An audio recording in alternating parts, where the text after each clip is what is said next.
Sebenarnya belum timingnya Tuhan, tapi karena iman, padahal bukan timingnya, padahal bukan hokinya, padahal bukan porsinya, tapi diberikan because of faith. You see, faith can change timing. Iman bisa mengubah waktu.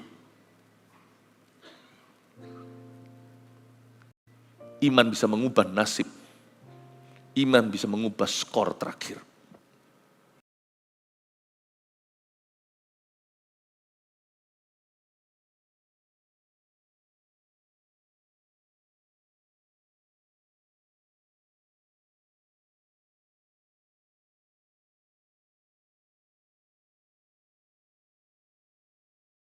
Sembunyikan hamba-hambamu di balik salibmu, biar jemaat ketemu muka dengan muka lewat ibadah ini.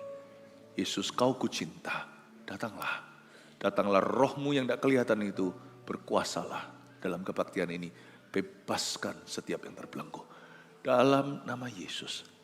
Amin. God bless you. Berikan tepuk tangan bagi Tuhan. Coba katakan pada orang kiri kanan dan sekelilingnya yang streaming juga di mana-mana Anda mendengarkan ini. Sampaikan kepada tetanggamu, Tuhan sangat mengasihinya. Katakan Yesus mencintaimu. Silakan duduk. Kebaktian pertama Tuhan bekerja banyak. Terjadi kelepasan pula tadi yang kami tidak duga. Hari ini tema besar di Jumat Agung ini. Karena Yesus bukan mati saja. Dia telah bangkit pada hari ketiga, yang percaya katakan amin. Berapa hari lagi kita akan rayakan Paskah. Tuhan Yesus tidak mati, kita tidak menyembah yang mati tapi yang hidup. Bagi Dia tidak ada yang mustahil, tidak ada perkara sukar. Tema kita hari ini, ku percaya mujizat. I believe in miracles for I believe in God. Ku percaya mujizat sebab percaya Tuhan. Kita tidak bisa percaya Tuhan lalu memungkiri kuasanya. Karena segala sesuatu yang kita punya ini, semuanya karena kuasa Allah. Karena begitu besar kasihnya, Dia berikan anaknya yang tunggal bagi kita. Jangan lupa, kuasa Tuhan itu sungguh-sungguh menyelamatkan dan menyembuhkan. Kita tidak bisa mengenal Tuhan secara benar kalau kita tidak percaya bahwa Dia masih melakukan mujizat. Yesus yang kau sembah berasal dari seorang perawan namanya Maria. Just think about it. Tidak legal untuk kita, kalau kita tidak percaya kuasa Tuhan masih berlaku. Yesus hidup dahulu, sekarang, sampai selama-lamanya tetap sama. Dia tidak berubah. Dan kemudian pelayanannya, Lazarus dibangkitkan. Dia bangkit pada hari ketiga, itu tidak masuk akal. Gereja pun berdiri akibat ada api gentayangan di atas 120 kepala. Think about it. Gereja tidak boleh jadi normal, tidak boleh jadi ordinary, tidak boleh jadi natural. There's nothing natural about your faith. Tidak ada sesuatu yang natural atau alami tentang imanmu. Segala sesuatu yang Tuhan kerjakan itu supernatural di dalam diri kita. Sepanjang hari ini saya mengupas 5 cerita di dalam kitab Injil yang beda-beda remanya. Sekarang di ibadah kedua, Yesus menyembuhkan seorang tuli. Mari kita sama-sama membuka firman yang di Markus 7. Buka dulu ayat 31 sampai 37, tapi sementara kita membuka ini, saya bacakan sebuah kesaksian oleh jemaat dari Jumat Agung tahun lalu di sini, mereka yang disembuhkan secara ajaib oleh Tuhan Yesus. Ini dari Brian. Pada 19 Maret 2024 saya terjatuh dari sepeda. Akibatnya tulang tangan kiri saya patah dan harus menjalani operasi.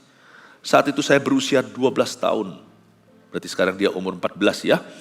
Namun kami melakukan satu hal lebih dulu. Kami berdoa. Terlebih saat itu menjelang KKR kesembuhan dalam ibadah Jumat Agung, tepatnya 29 Maret 2024. Sehari sebelum ibadah, kami menuliskan secara spesifik apa yang keluarga kami minta kepada Tuhan. Salah satunya, kesembuhan total untuk tangan saya. Saat sesi doa di ibadah itu, saya bergandengan tangan dengan keluarga. Saya berdoa dengan iman. Di Di dalam hati saya percaya tangan saya sudah sembuh. Keesokan harinya saya kontrol ke dokter. Dokter menyarankan untuk tidak usah mengganti gips. Ia juga tidak melakukan ronsen karena dirasa terlalu cepat. Saya komentar sedikit ya di tengah ya. Anak ini umur 12 dulu, beriman sendiri, tapi dia juga punya orang-orang yang beriman dengan dia, itu keluarganya. Jadi di situ ada syafaat. Beautiful ya. Di sini di gereja ini kita tidak beriman sendirian. Minggu depan, saat kontrol berikutnya akhirnya gips itu dibuka, dokter mulai menekan bagian tulang yang sebelumnya patah. Namun sesuatu yang aneh terjadi, saya tidak merasakan sakit sama sekali. Dokter pun terkejut, akhirnya dokter melakukan ronsen untuk memastikan apa yang sebenarnya terjadi. Ketika hasil ronsen keluar, dokter terlihat terkejut. Tulang tangan kiri saya yang patah sudah menyambung secara sempurna. Dokter mengatakan proses penyembuhan ini jauh lebih cepat dari yang biasanya terjadi secara medis. Tanggal 16 April semua penahan tangan dilepas. Saya pun bisa kembali beraktivitas normal seperti sedia kala. Apa yang secara medis diperkirakan membutuhkan waktu lama, Tuhan selesaikan dalam waktu yang jauh lebih singkat. Terpujilah nama Tuhan. Kenapa lebih cepat? Bapak Ibu Saudara, karena ada intervensi Tuhan saat Jumat Agung 2 tahun yang lalu, dan anak ini dijamah oleh Yesus. Praise the Lord.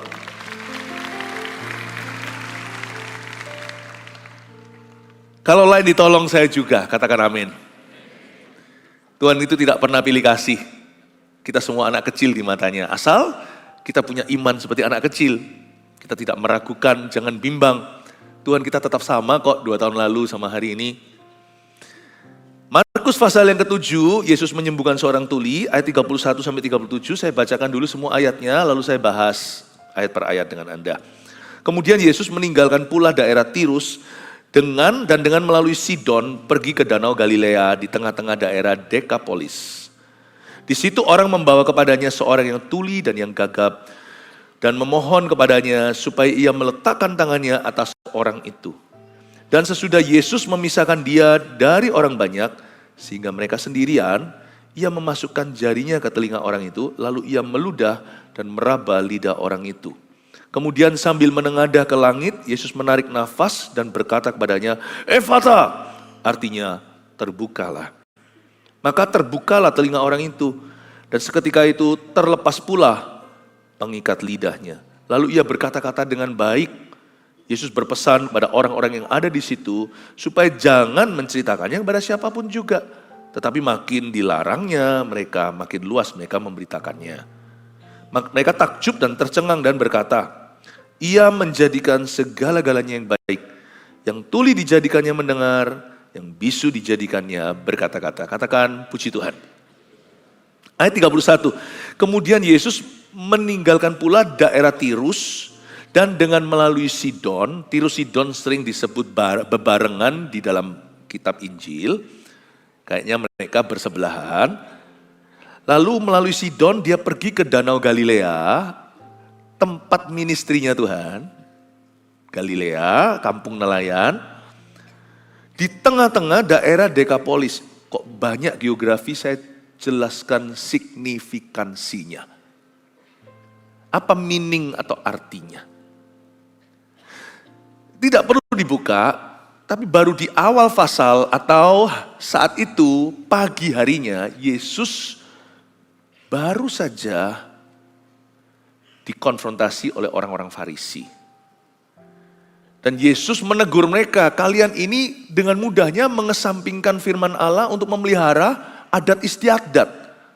Demi tradisi manusia, kau rela untuk membatalkan firman Tuhan dalam hidupmu. Yesus mengeluh. Mereka ini orang Yahudi, anak Abraham, harusnya dekat sama Tuhan, udah hampir diselamatkan. Karena kalau mereka mau aja mendengar, dan bukan hanya sekedar masuk ke telinga, tapi masuk ke hati, pasti keselamatan terjadi dan kuasa Allah berlaku. Tapi ternyata orang-orang Farisi ini, meskipun mereka adalah bangsa Israel, umat pilihan, mereka tuli rohani. Yesus melihat satu fakta di lapangan, seharusnya orang-orang yang disebut jemaatnya, gereja terdekat, itu orang-orang yang tuli semua. Yesus berfirman ya nggak mempan. Karena mereka menganggap Yesus hanyalah anak tukang kayu. Mereka menganggap Yesus biasa.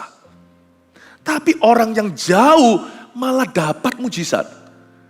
Nanti dari sana Yesus sempat datang ke sebuah tempat, ya Tirus Sidon situ. Itu daerah orang-orang Yunani, cikal bakal Eropa hari ini. Jadi waktu Yesus berada di Tirus Sidon situ, ketemu sama satu orang wanita. Dia nggak cari perempuan itu, tapi saya tahu Yesus sengaja ada di situ untuk perempuan itu. Perempuan Syro-Fenisia namanya. Syro-Fenisia ini orang Yunani. She was a Greek lady. Dan dia datang minta sama Yesus, mohon-mohon agar Yesus melepaskan putri anaknya dari belenggu setan. Saya nggak tahu apakah anak itu kesurupan setan, ngalami kuasa gelap. Apakah kuasa gelap itu turun-temurun dari keluarganya, kan bisa. Karena kuasa gelap itu juga pasti menjadi warisan kalau kita tidak bereskan. Atau dia disantet, diguna-guna, saya nggak tahu. Atau pula mungkin yang disebut kuasa gelap di situ tuh dia ngalami sakit yang tidak normal. Dan kita semua tahu medis tidak bisa sembuhkan. Mungkin yang namanya pekerjaan iblis dalam kehidupan keluarga ibu Syro-Fenisia ini bisa jadi sakit penyakit yang tidak bisa disembuhkan. Dan dia tahu sumbernya adalah kutuk dalam hidupnya. Dan wanita Syro-Fenisia ini sekalipun bukan orang Yahudi dan dia tinggalnya jauh di Tirus Sidon sana, dia datang ke Yesus, jauh-jauh dia datang. Dia datang itu dengan ekspektasi. Dan dia datang dengan hati percaya bahwa Yesus bisa bebaskan dia. Yesus bisa sembuhkan, Yesus bisa solve her problem. Bisa selesaikan masalahnya. Mungkin dia mendengar kesaksian-kesaksian orang. Kalau lain ditolong saya juga. Dia tahu bahwa tangan Tuhan tetap terbuka bagi dirinya. Dia berkata kalau orang lain alami kenapa aku enggak? Kalau dia memang Mesias Juru Selamat, dia pasti bukan datang untuk etnis tertentu. Mungkin dia tahu sedikit-sedikit tentang nubuatan yang ada di dalam kitab-kitab Nabi. Karena bagaimanapun juga Tirus Sidon kan dekat. Akan ada orang-orang yang tidak ke gereja, tapi mereka pernah dengar apa yang diajarkan di gereja. Tapi samar-samar di telinga mereka itu saja sudah jadi iman. Jangan sampai kita yang ada di dalam gedung gereja jadi biasa. Dia beriman.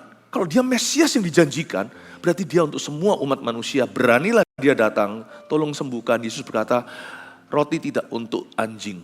Bukan Tuhan menghina, tapi Tuhan berkata, no, my time hasn't come. Pelayananku itu sebatas untuk orang-orang Israel dulu. Nanti kita tahu di zamannya gereja mula-mula, baru Injil diberitakan Yudea, Samaria, sampai ujung dunia.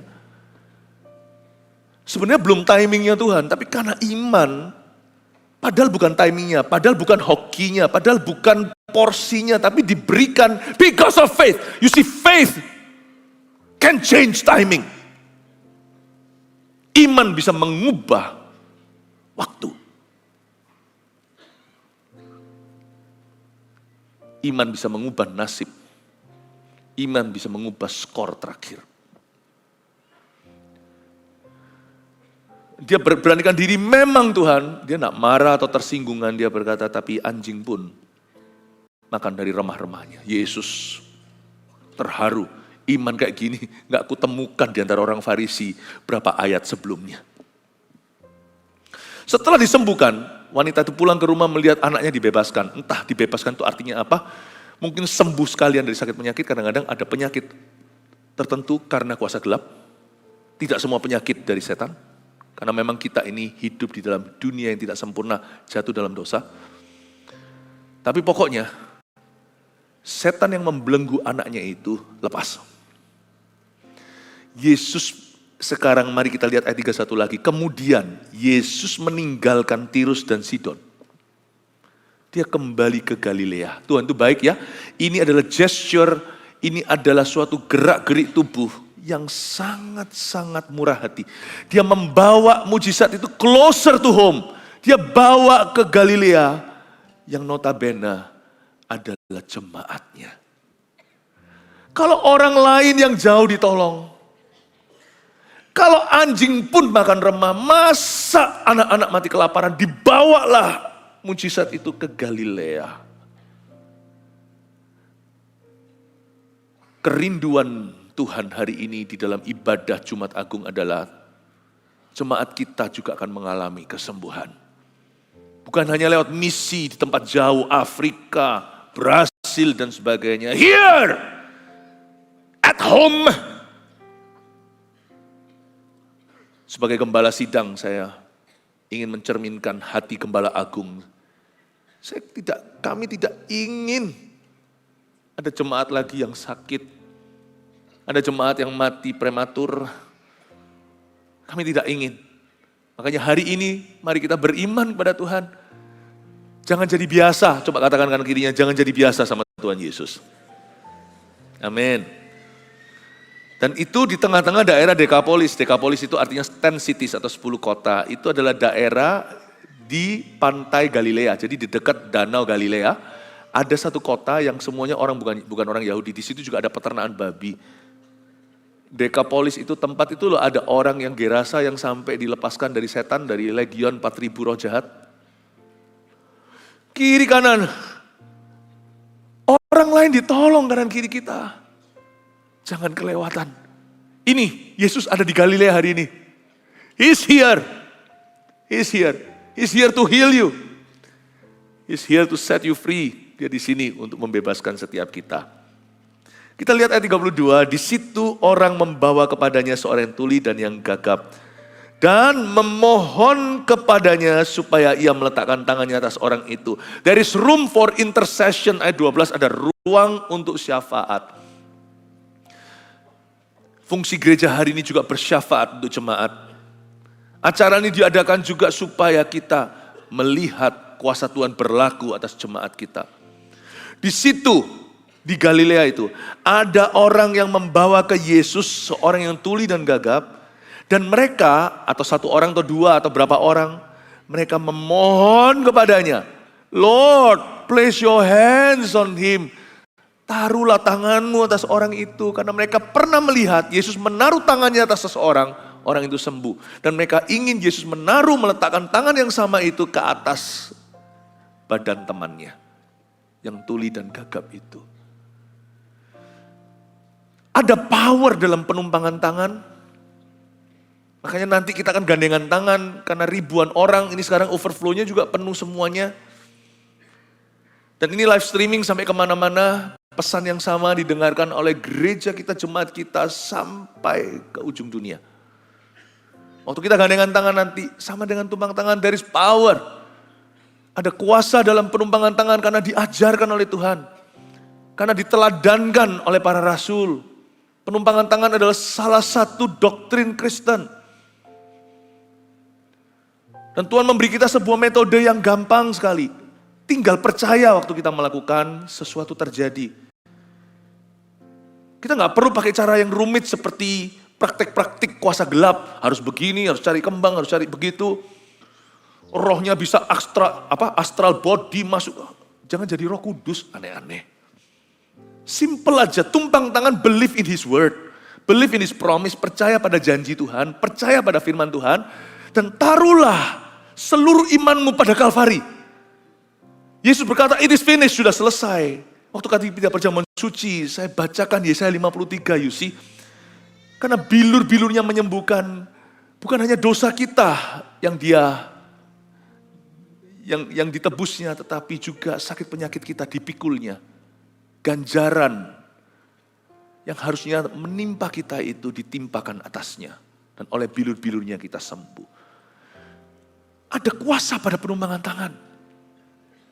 Tumpang tangan itu idenya Tuhan, bukan ide kita, bukan ide saya. Dan kalau kita mendoakan, dan ini kami lakukan setiap minggu, week in and week out. Saya mau ada di sini, mau ada di mana.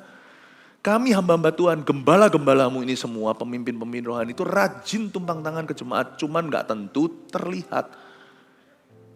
Kami tidak sempat aja hitung setiap minggunya itu, baik di antara ibadah atau di hari biasa, berapa orang, berapa jiwa, berapa jemaat yang kami tumpangkan tangan atas mereka. too many, too numerous to count. Bahkan Yakobus ajarkan, pakailah minyak. Itu minyaknya nggak sakral. Bahkan nggak perlu untuk dijadikan rebutan. Minyak itu adalah untuk penatua jemaat, mendoakan jemaatnya yang sakit. Dan doa yang lahir dari iman menyembuhkan orang yang sakit itu. Kalau dia berdosa, dosanya diampuni. Minyak itu bukan sesuatu yang magic, tapi doa yang lahir dari iman. Minyak itu adalah testament atau kesaksian untuk sang gembala atau pendetanya. Kalau minyakmu, tabung minyak yang kau bawa itu tidak turun-turun, berarti kita mulai malas mendoakan orang sakit. Minyak itu tidak ada sakralnya. Yang sakral itu nama Tuhan. Tapi minyak itu sebagai reminder untuk kita rajin mengoleskannya dalam nama Yesus untuk orang sakit. Tapi kalau ribuan orang, Tuhan tidak terpaku dengan satu metode, you see. Makanya saya dapat hikmat untuk kita gandeng tangan nanti. Sama dengan menumpangkan tangan atasmu. Kalau kita mau olesin minyak ratusan ribu orang, disemprot pun tidak selesai. Bukan itu. Tumpang tangan, let's just be simple as possible. Sesederhana mungkin. Tapi imanmu pada Yesus. Sesederhana mungkin kau percaya bahwa Tuhan masih menyembuhkan. Seperti itulah Tuhan nanti akan melakukan. Kalau saya tambahkan tadi metode ada diberikan yang namanya minyak diajarkan di surat Yakobus. Paling cuma ada satu hal ekstra aja yang diajarkan. Dalam pelayanan kesembuhan kita jangan aneh-aneh. The simpler the better. Lebih sederhana lebih baik. Supaya tidak terjadi distraction, gangguan terhadap salib itu. Kita kalau mau bersembunyi di balik salib. Jangan jadi saingan salib. Jangan keluar dari salib itu, hello, tara. Kalau orang melihat kita, orang sakit tak sembuh. Tapi kalau orang-orang sakit melihat Yesus, mereka sembuh. Bila Yesus ditinggikan, dan salibnya ditegakkan, pasti dia menarik semua orang datang kepadanya sekarang. Dia harus makin bertambah, ku harus makin berkurang. Nama siapa? Nama Yesus saja disembah. Ku di baris paling belakang. Bila Yesus ditinggikan dan salibnya ditegakkan, pasti dia menarik semua orang datang kepadanya sekarang. Biasanya ditarik Tuhan dulu adalah pelacur, pendosa. Karena orang berdosa itu tertarik datang ke Tuhan. Karena mereka tahu mereka butuh. Justru orang yang merasa dirinya suci malah gak butuh. Siapa lagi yang ditarik sama Tuhan dulu kalau ada sesuatu? Orang sakit. Makanya di gereja kita, pelayanan kesembuhan kita sesimpel mungkin. Saya rasa nanti bergandeng tangan adalah satu hikmat untuk tumpang tangan. Tapi sifatnya massal. You believe Jesus, oke? Karena saya tahu Anda butuh, ada orang-orang di sini yang sakit. Percayalah kepada Tuhan Yesus. Kita lihat ayat 33. Dan sesudah Yesus memisahkan dia dari orang banyak. Nanti kita akan bersyafaat sama-sama ya. Meskipun kita syafaatnya sama-sama, tapi ada ayat di sini, Yesus memisahkan dia. Sekalipun kita bisa masuk hadirat Allah sama-sama, kesembuhan per kesembuhan itu personal sifatnya. Makanya saya mau dorong Anda, sebelum kita nanti berdoa syafaat sebagai gereja, how powerful it would be, betapa penuh dengan kuasa waktu kita masuk secara korporat. Bayangin seluruh gereja kita hari ini mencetuskan agar semua yang sakit di antara jemaat sembuh. How powerful could it be? Itu adalah hak anak-anak Tuhan, you know. Itu adalah bagian kita di pohon kehidupan. I believe in miracles. Ayo kita sekali lagi pertaruhkan seluruh iman kita. Saya rasa kita layak mempertaruhkannya demi jemaat tercinta. Kami semua berdoa, bersyafaat, berpuasa untuk hari ini. Supaya ada seseorang yang sembuh. Kalau saya ngomong begini harusnya Anda tangkap dengan mentah-mentah, itu aku. Itu aku. Atau itu seseorang yang kau tahu. Kita kita akan bersyafaat. Namun demikian sekalipun kita bersyafaat itu sama-sama. Tapi ayat 33, dan sesudah Yesus memisahkan dia dari orang banyak, sehingga mereka sendirian. Ingat, sehingga mereka sendirian. Even waktu Anda bergandengan tangan, kita bergandengan tangan nanti, ada satu waktu di mana setiap orang akan stand on his own. Beriman pada Tuhan. Mereka sendirian, karena healing is a personal work of Jesus, seperti salvation. Keselamatan itu sekalipun sama-sama bisa duduk di gereja, berdampingan atau maju ke depan didoakan. Keselamatan itu terjadi individual, satu-satu. Demikian pula kesembuhan. Karena itu Anda perlu beriman sama Tuhan. Hari ini sebelum kita berdoa, firman terlebih dulu disampaikan. Supaya Anda beriman dengan benar pada Tuhan. Berimanlah kepada Tuhan Yesus. Berimanlah secara pribadi. Lalu dia berkata seperti ini. Lalu ayat berikutnya. Yesus memasukkan jarinya ke telinga orang itu. Wah, metode Tuhan ini susah ditiru. Don't do this at home. Dia memasukkan jari ke telinga orang itu. Lalu apalagi yang satu ini. Ia meludah dan meraba lidah orang itu. Jangan ya. Kita cukup tumpang tangan, pol-polan, tambahkan oleskan minyak sebagai hamba Tuhan. Udah, jangan terlalu banyak varian. Yang masukkan ke telinga, masih oke lah ya, kalau memang Tuhan gerakkan. Meludah meraba lidah orang itu, better jangan. Jangankan yang mendoakan, yang didoakan gak tentu mau. Tapi ayat ini menjelaskan kepada kita bahwa Yesus tidak terpaku satu metode. Supaya jangan sampai Yesus diskakmat. Oh itu cara, itu keramat. No. Kita yang harus dipaku metodenya supaya kita gak aneh-aneh. Yesus tidak bisa kau taruh dalam satu box. Satu kotak. Saya tunjukkan dari ayat ini bahwa Yesus kalau menyembuhkan itu tak terduga caranya. Dia pernah menyembuhkan orang lewat satu kata-kata. One word only. Itu loh, ingat gak perwira Itali itu loh. Satu kata dari engkau akan menyembuhkan. Yesus berkata, wow. Yesus pernah menyembuhkan orang tanpa kata-kata. Dia jamah segenap hidupku dan beri damai di hatiku. Dia jamah saja orang itu sembuh. Orang mati itu bangkit. Mertua Petrus salah satu kesembuhan awal. Cuman dipegang Tuhan, perempuan pendarahan. Yesus tidak ngomong apa-apa. Ada tenaga keluar. Yesus pernah mendoakan orang pernah menyembuhkan orang tanpa menjamah. Tapi Yesus juga pernah menjamah orang kusta. Orang lain semuanya jijik termasuk istrinya. Yesus jamah. Padahal orang itu berkata, kalau kau mau kau bisa sembuhkan aku. Ucapkan satu kata, tapi Yesus malah jamah.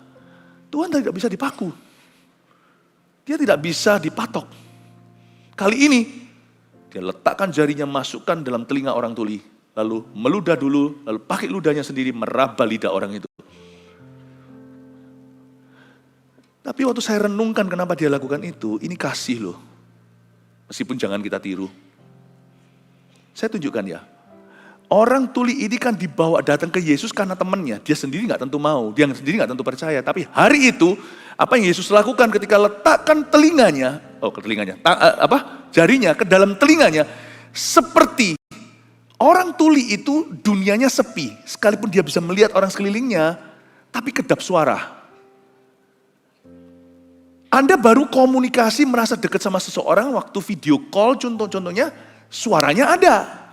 Tapi waktu itu hanya gambar saja, Anda masih merasa terpisah.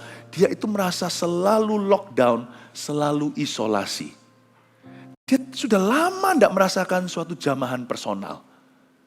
Dia hanya lihat adegan tanpa suara. Aku di sini, kau di sana. Tiba-tiba kresek masuk di telinganya. Meskipun dia tidak dengar suara. Tapi dia merasakan. He feels in his ears. Krek. Kayak orang yang suka gini-gini telinga, bunyi cicit. Anda bisa merasakan kresek meskipun tuli di dalam situ. Dia merasakan dunianya tiba-tiba kemasukan sesuatu. Dia merasa selama ini jauh, tiba-tiba ada seseorang yang dekat. Dia merasakan hadirat Tuhan dalam kesunyiannya.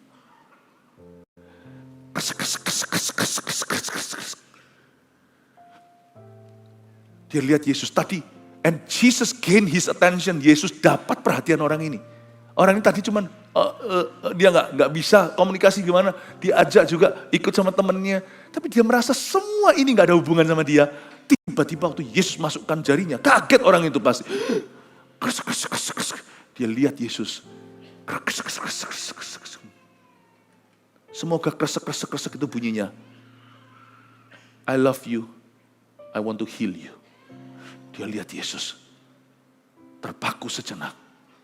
Belum terpaku, mulutnya menganga kan. Yesus meludah. Tuh. You know what happens next? Diaduk. Yesus pernah lakukan itu terhadap orang buta. Diaduk, di lumpur, tempel, pergi ke Siloam. Itu air, bukan hospital.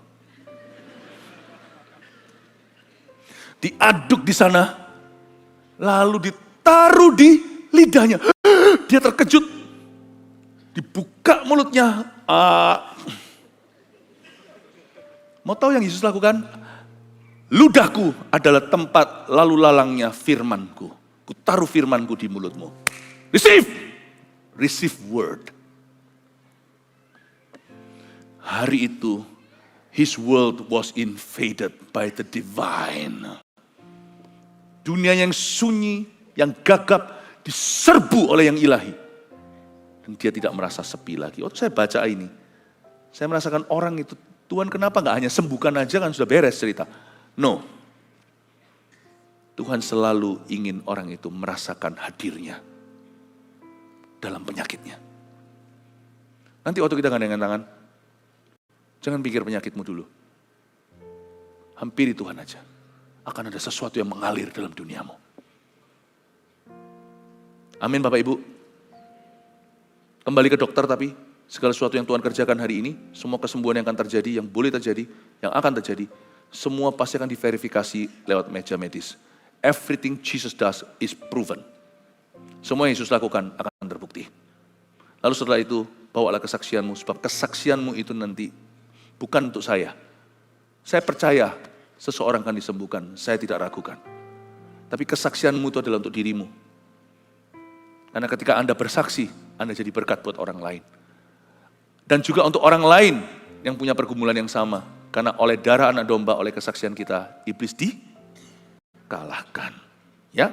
Kemudian sambil menengadah ke langit, Yesus menarik nafas dan berkata kepadanya, Ephata, artinya terbukalah. Saya ingin Anda fokus di ayat 34, ada satu kejadian lagi. Kemudian sambil menengadah ke langit, Yesus lihat ke langit, menunjukkan pada kita bahwa divine healing, kesembuhan ilahi itu terjadinya dari atas. Bukan dari medis, bukan dari teknologi. Ini juga berkat Allah loh, jangan salah sangka. Bahkan banyak anak-anak Tuhan di dalam dunia medicine. Ini pun adalah berkat Tuhan.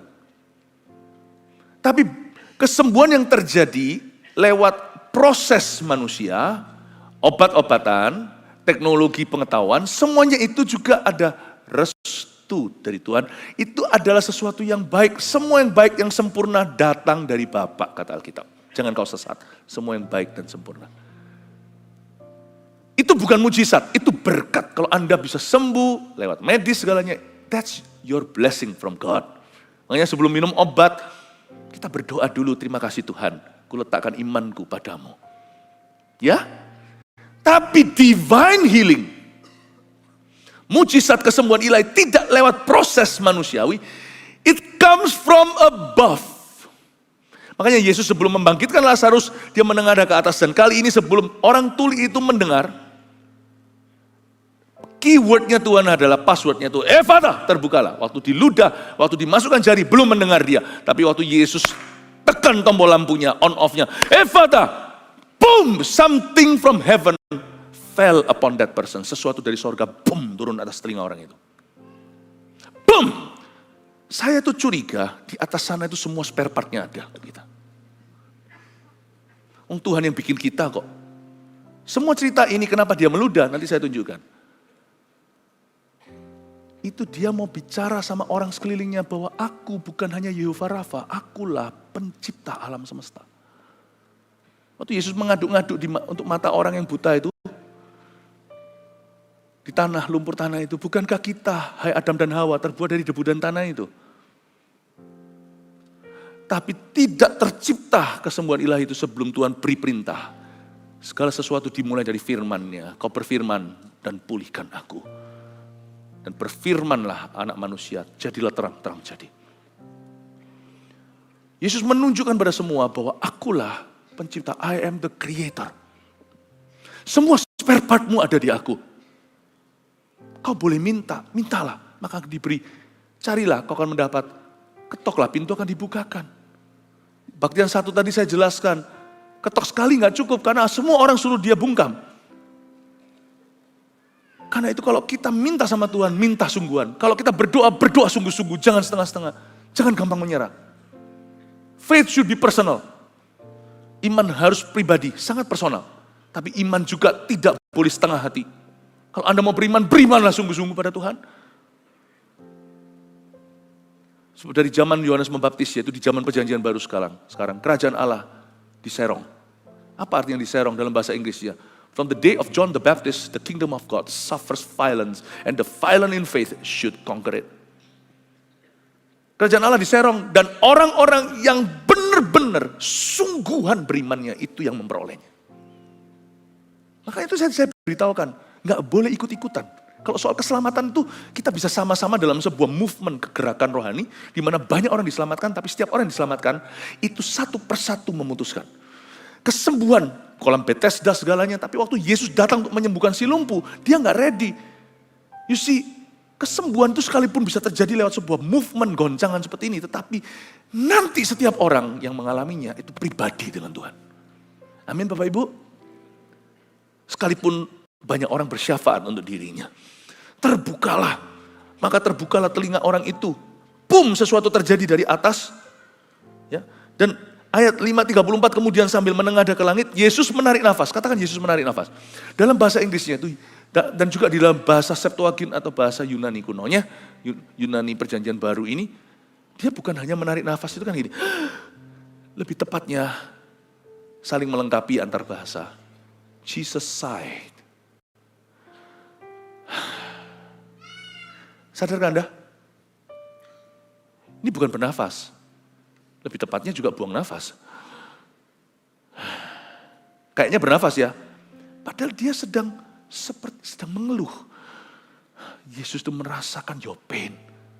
Dia tidak lakukan itu show off. Demi demonstrasi. Dia lakukan ini karena kasih. Sungguhan mengasihi si tuli. He sighed. Saya kasih satu kesaksian ya. Ini bukan sesuatu, ini sesuatu yang sifatnya subjektif yang saya alami sendiri. Jadi saya tidak tekankan ini sebagai firman, ini sebagai testimoni. Saya dalam melayani pelayanan kesembuhan berkali-kali, misalnya waktu di Malaysia, waktu di Taiwan, bahkan di Indonesia, waktu kita bergandeng tangan doa, pernah saya alami. Bahkan pernah saya alami sebelum saya naik ke atas panggung untuk berkhotbah, di pinggir situ saya berdoa. Sebelum saya naik ke atas lagu terakhir, meskipun waktu saya lagi gandeng tangan, beberapa kali insiden, saya mendengarkan seseorang di dekat saya, padahal nggak ada orang di dekat saya. Sighing. Itu saya rasa masih untuk jemaat. You cannot enter healing ministry if you don't have compassion for the sick. This ministry is by compassion. Oleh belas kasih. Tapi harus dengan iman. Kalau belas kasihan doang, kita menangis dengan orang menangis. Tapi kita tidak bisa entaskan dia dari masalahnya. Iman yang menurunkan sesuatu dari sorga di bumi seperti di sorga. Imanlah Roma 5, jalan menuju kasih karunia. Ada satu orang kesurupan, kesetanan, disiksa setan di depan saya. Malah saya kira itu mungkin orangnya aja gak waras.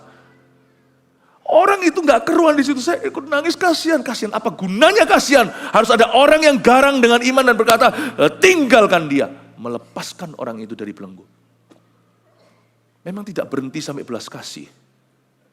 Iman harus terjadi, tapi jangan masuk ke sini kalau kau tidak punya belas kasihan. Karena this is a ministry of Jesus saying. Bukan Jesus saying. Yesus, saya mendengarkan suatu hari waktu di Taiwan, di pinggir situ saya mendengar, tiba-tiba ada seorang yang, saya nangis langsung. How you love these people. Tuhan wahyukan pada saya, how he loved the Taiwanese saat itu. Saya naik ke atas gemetar, saya harus bisa mewakili Tuhan dengan benar. Pada waktu bergandeng tangan, saya mendengarkan seseorang seperti, kenapa Yesus begitu sayang? Karena penyakit orang dia pikul di tubuhnya di Golgota. Bukan hanya dosa kita. Tuhan tidak ingin kau sakit. Tuhan ingin kau sembuh. Titik. Jangan ngasih koma. Jangan pakai Ayub segala. I know Ayubnya segala. Itu adalah daulat Tuhan. Gak usah diteorikan. Tapi dari sisi karakternya udah jelas dan benar. He wants you well. Amin Bapak Ibu Saudara. Lalu ketika boom turunlah sesuatu dari sorga, apa yang terjadi? Maka terbukalah telinga orang itu. Dan seketika itu terlepas pula lah pengikat lidahnya. Katakan seketika itu. Ini yang disebut dengan divine healing, kesembuhan ilahi. Ini yang disebut dengan by way of miracles atau melalui mujizat. Ini bukan lewat proses, bukan lewat progres. Ini seketika. Immediately. Maka terbukalah telinga orang itu dan seketika itu pula. Ada sesuatu ini, unik sekali. Terlepas pula pengikat lidahnya. Saya kira cuma gagap itu normal. Ya bagi beberapa, ya suatu keabnormalan yang normal gitu. Tapi di sini dikatakan ada pengikat lidah. Sebenarnya, untung mata kita tidak bisa melihat alam roh. Andai kata kita bisa melihatnya ya. There's a lot of demonic activities dalam kehidupan manusia. Yang kita kira hanya gagap biasa, ternyata ada pengikat lidahnya. Dan pada waktu Yesus berkata, Ephata! Sesuatu boom turun atas tubuh orang itu. Pengikat lidahnya itu lari. Gak heran lah, ini dekat Dekapolis. Kandang babi itu. Orang kira saja begitu di situ. Gak heran lah, ini dekat Tirus Sidon semuanya. Gak heran lah orang-orang Farisi. Di mana ada kekeringan dan kematian rohani. Tapi hanya roh agamawi, setan, pesta pora. Waktu Yesus berkata, Ephata, yang lari itu ada ekornya. Lepas dari lidahnya. Coba bayangin kalau orang itu hanya dikasih antibiotika. Ya enggak sih, enggak masuk. Bukan antibiotik ya kalau yang kasus begini ya. Tapi ngerti maksud saya. Karena Tuhan ketika diombang-ambingkan perahunya, murid-muridnya diombang-ambingkan oleh laut. Yang Yesus tengking bukan lautnya tapi badainya. Tapi anginnya, hebat ya. Orang semuanya rasa lautnya itu airnya sudah kayak tsunami gitu. Yesus kata, mana imanmu? Dia hardik tuh angin. Dia tidak hardik ombak. Hanya Yesus yang tahu duduk perkaranya. Yesus yang tahu bagaimana menyembuhkan seseorang sampai oyot akarnya. Pengikat lidahnya lepas. How powerful it is. Divine healing is always supernatural. Tapi di dalam alam jasmani, sesuatu sungguhan terjadi. Orang itu mendengar. Yesus berpesan pada orang-orang yang ada di situ supaya jangan menceritakannya kepada siapapun juga. Kenapa dia lakukan itu? Karena simple, karena Yesus belum mati di Kalvari. Jadi tidak boleh ada gangguan, distraction tidak boleh ada gangguan. Tidak boleh ada yang mencuri perhatian. Gak boleh manusia itu salah fokus atau gagal fokus. Tapi sekarang sudah bisa, karena Yesus sekarang sudah ditinggikan. Roh-roh jahat, kuasa kegelapan dilucuti. Di depan umum lagi. Tapi makin dilarangnya mereka, makin luas mereka memberitakannya. Yesus selain itu, Yesus tidak mau mereka asal bunyi, asal bicara. Supaya nanti orang yang datang sungguh-sungguh butuh bisa dekat Yesus. Bukan orang-orang yang curious. Bukan hanya orang-orang yang penasaran. Karena zaman itu karena Yesus tidak punya, belum zamannya media seperti hari ini. Jadi orang-orang kalau sampai kecepatan tahu, nanti ikut-ikutan. Jadi yang sungguhan butuh tidak bisa ketemu sama Tuhan. Tuhan itu baik ya. Tuhan itu selalu membuka jalan VIP itu orang yang paling membutuhkan dulu. Ia berkata jangan diberitahukan. Mereka asal aja pokoknya beritahukan. Malah merugikan misi Tuhan. Saya ingin Anda mengerti satu hal. Kesembuhan tidak bisa ikut-ikutan. Tuhan buka jalurmu. Datanglah. Datanglah kepadaku yang letih lesu dan berbeban berat. Aku memberimu kelegaan. Kata kelegaan di situ juga ada healing di dalamnya. Mereka takjub dan tercengang dan berkata, ia menjadikan segala-galanya baik. Kita baca sama-sama kata ia menjadikan, karena ini adalah tentang kehidupanmu juga. 1, 2, 3, ia menjadikan segala-galanya baik. Yang tuli dijadikannya mendengar, yang bisu dijadikannya berkata-kata. Garis bawahi ada 3 kata di sini yang saling tersambung. Ia menjadikan, kata menjadikan, lalu yang tuli dijadikan, kata dijadikan, yang bisu dijadikannya, kata dijadikannya. Jadi menjadikan, dijadikannya. Sadar nggak apa yang terjadi di sini? Yesus adalah penjadi atau pencipta. Ingat kita kejadian? Ditunjukkan, aku yang menciptakan bumi. Bumi lahir dari ludahku. Kau dari tanah dan debu. Mandilah, rauplah di kolam Siloam. Tuhan tunjukkan, I am the creator. Makanya kita tidak bisa contoh ini. Because we are not the creator. Kita hanya bisa tumpang tangan, yakni gandeng tangan. Sisanya, biar Tuhanlah yang meludah ke tanah. Dan biarkan bumi penuh dengan kemuliaannya.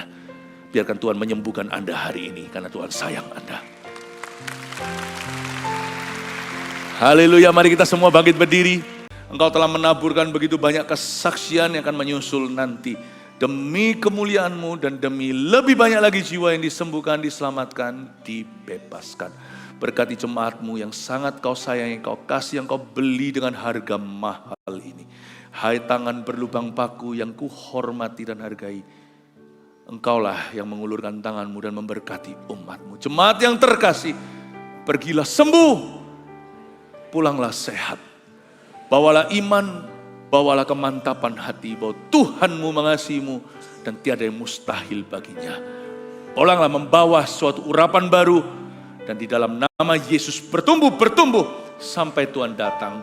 Pulanglah membawa damai sejahtera dari Allah Bapa dan dari Allah Putra, dari Allah Roh Kudus menyertai-Mu, menyertai rumah tanggamu, pekerjaanmu, menyertai hidupmu dari sekarang sampai Tuhan datang. In Jesus name, amin.